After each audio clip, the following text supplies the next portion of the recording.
That is exactly what my son-in-law wanted me to think. That I was just a tired old man who would open the door, smile politely, and get out of the way. He was wrong about that. My name is Frank, and I am 68 years old. I spent 31 years working as a civil engineer for the city of Calgary, designing drainage systems and overpasses that most people drive over without a second thought. My wife, Paulette, used to say I was the most patient man she had ever met. She passed 6 years ago, cancer, quick and cruel, and after she was gone, I sold the house in Varsity and bought a lake house up near Sylvan Lake. 4 bedrooms, a dock, 2 acres of pine, and enough quiet to finally hear myself think. I paid for it outright, no mortgage. I want you to understand that clearly. That house was mine in every legal and moral sense of the word. My daughter Claire is 34. She has of others laugh, and unfortunately her mother's habit of seeing the best in people even when the evidence runs the other direction. She met her husband Kyle at a fundraiser for a food bank in Edmonton about 5 years ago. He was charming that night. He wore a nice jacket. He shook my hand firmly and said, "Mr. Harlow, I've heard so much about you." I remember thinking he was a bit too smooth, the way some men are when they're performing instead of being. But Claire was happy, and so I kept that thought to myself. They got married in the summer. Small ceremony, nothing extravagant.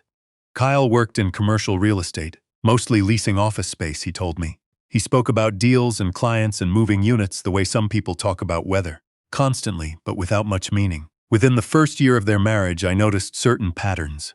He borrowed Claire's car for 3 months while his was in the shop. He asked me once over dinner whether I had ever thought about putting the Lakehouse into an LLC to protect my assets.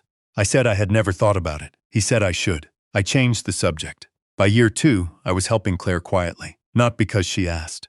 Because I could see what was happening, and I was her father. The Lakehouse became a subject between them. I know this because Claire told me one afternoon in March that Kyle had mentioned to her that it seemed wasteful for me to have a 4-bedroom property to myself. She said it carefully, the way she does when she's relaying something she doesn't fully agree with but doesn't want to fight about. I told her the house wasn't wasteful. I told her I used every room. I had a workshop in 1 bedroom, my books in another, and a guest room for when she came up without her husband, which was more often than she ever admitted to him. She came up alone about once a month. We'd sit on the dock in the evenings with tea and watch the loons. Those were the best hours of the last few years. In early June, this past June, Kyle called me on a Tuesday afternoon. Not a text, a call. I noticed that right away. "Frank," he said, "great news. I've cleared my schedule for the second half of the month, and Claire and I thought it would be amazing to come up to Sylvan and really decompress. We've been under a lot of stress." I said that sounded fine. Claire was always welcome. "The thing is," he said, "I've also got some guys from the office who could really use a break. Good people, you'd like them. We're thinking 8 of us total, maybe 10. We'd be there by Friday and stay through the long weekend. Probably 3 weeks, give or take." I held the phone for a moment. 3 weeks. 8 to 10 people. In my house. "Kyle," I said. "I haven't agreed to any of that." He laughed. Not a nervous laugh, a dismissive one. "It's just family, Frank. Come on, it's a big house. You've got a dock, a grill. You're not going to make us drive all the way to Sylvan and turn around." "I'm not turning anyone around," I said. "But I haven't invited anyone except Claire." "We'll talk when we get there," he said. "We're already packed." And then he hung up. I sat at my kitchen table for about 10 minutes. Outside, the lake was completely still. A pair of ducks moved along the far shore. I watched them until my tea went cold. Then I picked up my phone and called my lawyer. Her name is Roberta, and I have worked with her for 15 years. First on my retirement planning, then on Paulette's estate, then on the property purchase at Sylvan. She is 71 years old, and she does not waste words. "Tell me exactly what he said," she told me. I did, and they're coming Friday, that's what he said. There was a pause. Then Roberta said, "All right, Frank, here's what we're going to do. I want to stop here and say something clearly. I did not want a confrontation. I did not want drama. What I wanted was for my home to remain my home and for my daughter to eventually see what her husband was. I had learned with difficult patience that you cannot tell your child what to see. You have to arrange the conditions. You have to let them see it themselves. So that is what I did." Roberta drafted what she called a temporary occupancy agreement. It was 4 pages. It outlined in plain language the terms under which any guest could stay at my property. No alterations, no invitations extended to third parties without written approval from me, no use of the dock equipment or the outboard motor without liability waiver, no alcohol consumed on the property by individuals who had not signed the document, full financial liability for any damage to the property or its contents. She also included a clause specifying that any stay beyond 5 days constituted a formal rental arrangement, triggering a nightly rate of $325 per person per night, consistent with comparable lakehouse rentals in the Sylvan Lake area. That rate was not invented. I had printed out listings from 3 rental websites the night before, and Roberta used the average. She emailed me the document Wednesday morning. I printed it. I put it in a manila folder on the kitchen counter. I also called my neighbor Glenn, a retired RCMP officer who lives 3 properties down, and I asked him to stop by Friday evening. Then I called Claire. She answered on the second ring. I wanted to call you, Kyle said he already talked to you, and that it was fine. He said a lot of things, I told her. I want you to know that you are always welcome here. But I need you to understand that I haven't agreed to having a group of people I don't know staying in my house for 3 weeks. Silence. He told me you said yes, she said quietly. He told you wrong. Another silence. Longer. Are you going to turn them away at the door? She asked. No, I said. But I am going to ask everyone to read and sign a document before they unpack, that's all. She didn't say anything else about it. I could hear in her voice that she was tired, the specific exhaustion of someone who spends most of their energy managing another person's moods. I recognized it because I had watched her mother do it with her grandmother for years, and it does something to a person over time. Come up, Claire, I said. It'll be fine. Friday afternoon, around 2 o'clock, a convoy of 3 vehicles pulled into my driveway. Kyle's black pickup, a friend's SUV, and another truck I didn't recognize with a trailer hitched behind it carrying what appeared to be a quad bike and 2 kayaks. My kayaks, incidentally, were already in the shed. These were theirs. Kyle stepped out first. He was wearing sunglasses and a golf shirt. He looked at the house, then at the lake, then at me standing on the porch, and he grinned. Frank, he said, spreading his arms. Perfect day for it. Claire got out from the passenger side. She gave me a hug and whispered, I'm sorry, into my shoulder. Nothing to be sorry for, I said. 7 more people climbed out, one by one. Travis, Jason, 2 guys named Mike, a woman named Sherry, 2 others I can't quite recall. They all had the easy confidence of people who expected to have a good time at someone else's expense. They started pulling bags from the trucks before I had said a single word. Before anyone brings anything inside, I said, from the porch, in a voice that was not loud but was clear, I need everyone to take a few minutes to read and sign a document. Kyle laughed. Frank, seriously. It's a standard occupancy agreement, I said. It's 4 pages. It shouldn't take long. One of the mics said, what, like a waiver? Something like that, I said. It covers liability for the dock and the watercraft. The insurance company requires it. That last part was, technically, a simplification. But it wasn't untrue. Kyle looked at me for a long moment. I looked back at him pleasantly. I have been a patient man for 68 years and I was not going to blink first. Fine, he said. Let's just do it and get the coolers inside. I brought out the folder. I had 9 copies printed.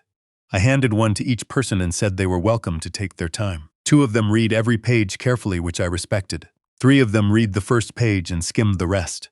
Kyle flipped to the signature page without reading anything at all and signed his name. Sherry asked what liability for damage to property contents meant, and I explained it clearly. She signed. One of them uncheats about the nightly clause, and I explained that it only applied if the stay extended beyond 5 days. He looked at Kyle. Kyle shrugged and said, we're not staying that long. Everyone signed. I collected the documents and put them in the folder. I held the door open. Welcome, I said. By that evening, I had a clearer picture of what the next few weeks were going to look like. And it was not a picture I had framed or chosen. By 8 o'clock, there were 11 people in my house. Kyle had texted 2 more who apparently had been driving from Red Deer and just happened to be in the area. They arrived with a case of rye and introduced themselves as Brendan and Terry. Neither of them had signed the agreement. I asked them politely to read it before they got comfortable. Kyle said, come on, Frank, they just drove 3 hours. I said, the agreement is on the kitchen table. Brendan signed it while eating a chip. Terry signed it without looking up from his phone. I collected both copies. By 9:30, someone had moved my workshop tools from the 3rd bedroom to the garage without asking because they needed the room. I found this when I went upstairs to get an extra blanket. I stood in the doorway of what used to be my workshop and looked at the camping gear stacked against the wall where my workbench had been. I went back downstairs. I wrote down what I had found with the time and date in a small notebook I kept in my shirt pocket. I had been keeping notes since Wednesday. The weekend was loud. They used the dock constantly, took the outboard motor out on Saturday without asking, burned the corner of the picnic table with a portable fire pit they'd brought, and left the kitchen in a state every morning that took significant effort to restore. I documented each incident, not with drama, just with the notebook and my phone camera. Quietly. Kyle avoided looking at me directly for most of the weekend. He had figured out, I think, that I was not performing generosity. He didn't know exactly what I had planned, but he knew something was different from what he'd expected, and it made him uneasy. Good. On Tuesday morning, day 5, I sat down at the kitchen table with my coffee and I called Roberta. They're still here, I told her. How many signed? All 11 who came Friday.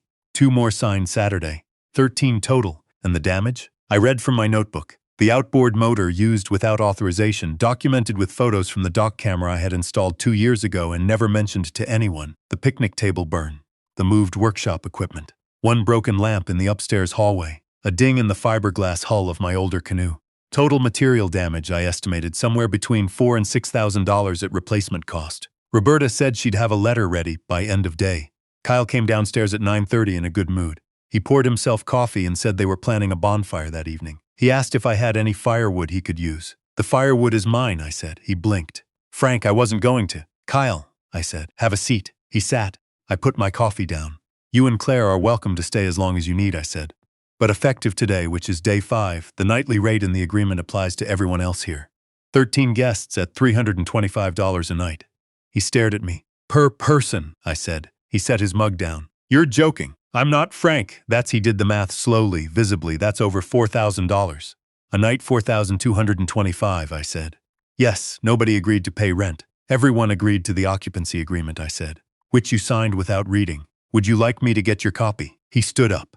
This is insane. You can't do this. A signed contract in Alberta is enforceable, I said.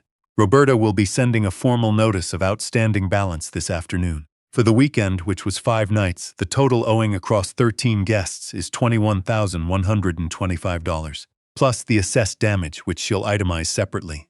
Kyle's face had gone through several colors. He landed on a particular shade of red that I will not soon forget. You set us up, he said. I gave everyone a 4-page document and time to read it, I said.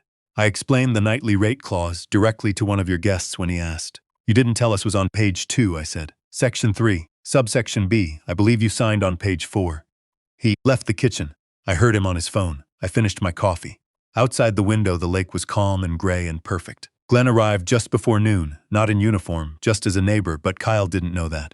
He knew Glenn was former RCMP, and that was enough. Kyle's friends began packing up with remarkable efficiency. By 2 o'clock, the driveway had cleared of everyone except Kyle's truck and Claire's bag by the door. Claire found me on the dock. She sat down beside me and we didn't say anything for a while. A loon called from somewhere across the water. You knew, she said. Not accusatory, just quiet. I suspected, I said. I planned for what I suspected. He's furious. He'll be more furious when the invoice arrives, I said, but that's a legal matter now, not an emotional one. Roberta handles those. She looked at her hands. He said you ambushed him. I handed him a document, I said. He chose not to read it. Another long silence. How long have you been watching? She asked. Long enough, I said gently. Claire, I'm not trying to end your marriage. That's not what this is. But I am telling you, as your father, as someone who loved your mother for 32 years and knows what a real partnership looks like, that what you're doing isn't that. She didn't answer, but she didn't leave either. She sat beside me on the dock with the afternoon sun coming through the pines and we watched the water until it was almost dinner time. She stayed 4 more days. Without Kyle. We cooked together and went out in the canoe, and one evening she helped me reorganize my workshop back to the way it was. Kyle retained a lawyer of his own, briefly. His lawyer sent a letter suggesting the occupancy agreement might be considered a surprise clause and therefore unenforceable. Roberta's response was 6 pages long and cited 3 relevant Alberta court decisions. His lawyer did not respond again. The final settlement, reached in late July, required Kyle to pay $11,000, which covered the verified damage in full and a reduced portion of the accommodation costs. We agreed to waive the rest because Claire asked me to, and because I had already gotten what I actually needed, which was not money. What I needed was for Kyle to be seen clearly, by the right person. Claire filed for separation in August. She didn't ask me to weigh in. She called me a week after the papers were served and said, Dad, I think I've known for a while. I told her she didn't have to explain. She said she knew. We stayed on the phone for almost an hour, mostly quiet, the way we used to sit on the dock. She's staying with a friend in Edmonton right now while things get sorted. She comes up to the Lakehouse on weekends when she can. Last Saturday, we took the canoe out in the early morning before it got warm and the water was like glass. We didn't talk much. We didn't need to. There's a notebook in my kitchen drawer with every incident logged from that weekend in June. I keep it there as a reminder, not of what was done to my house, but of what patience actually looks like when it counts. It isn't waiting quietly and hoping things improve. It is preparing carefully, staying calm, and letting people show you who they are on their own. Kyle showed me, and in the end he showed Claire too. The loons are back this week. 2 of them, the same pair as last summer, if I had to guess. They make that sound in the evenings that sounds like something between a laugh and a question. Paulette used to say it was the lake thinking out loud. I think she was right about that.